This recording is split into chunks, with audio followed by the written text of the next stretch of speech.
हिंदी दशा आजकल कैसी हो गई है ना कि हम हिंदी बोलने में तो शर्मिंदगी महसूस करते हैं। तो एक मेरे बचपन का किस्सा है, जब मैंने हिंदी मीडियम से इंग्लिश मीडियम में स्विच किया था तो मुझे बहुत परेशानी आई थी।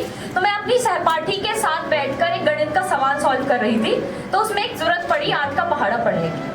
8 एकम 8, 8 दूनी 16, 8 तियां 24, 8 चौक 32 और बस इतने में ही मेरा मजाक बन गया। क्या बोल रही है ये?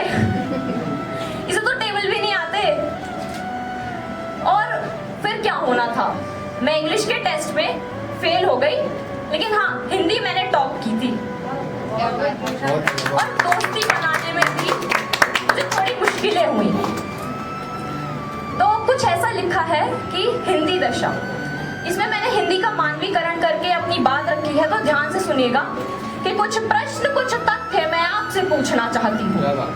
कुछ प्रश्न कुछ तथ्य मैं आपसे पूछना चाहती हूँ, अपनी महत्ता का ज्ञान कराना चाहती हूँ। कुछ प्रश्न कुछ तथ्य मैं आपसे पूछना चाहती हूँ, अपनी महत्ता का ज्ञान कराना चाहती हूँ।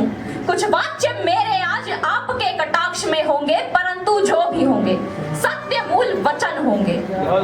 मैं दुर्भाग्यवश भारतीय संस्कृत का अभिमान हूँ, मैं संस्कृत भाषा की उपज उसके निर्माण का परिणाम।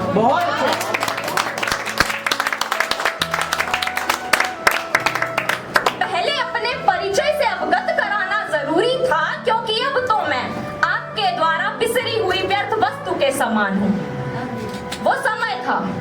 वो समय था जब गुरुकुल में मातृभाषा से ज्ञान स्थानांतरण होता था, पुराणों और पवित्र ग्रंथों का ज्ञान मेरे लिखित रूप से कथित होता था।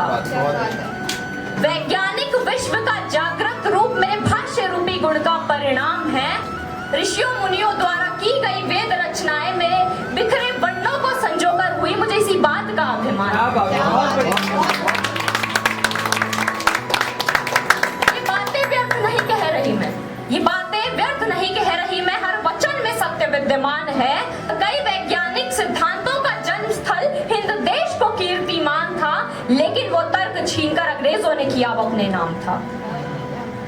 कि भारतीय गुलामी के अंत तक जो मेरी दशा हुई है, मात्र रूपी मेरा ताज उतरा, माता दासियों सी हुई।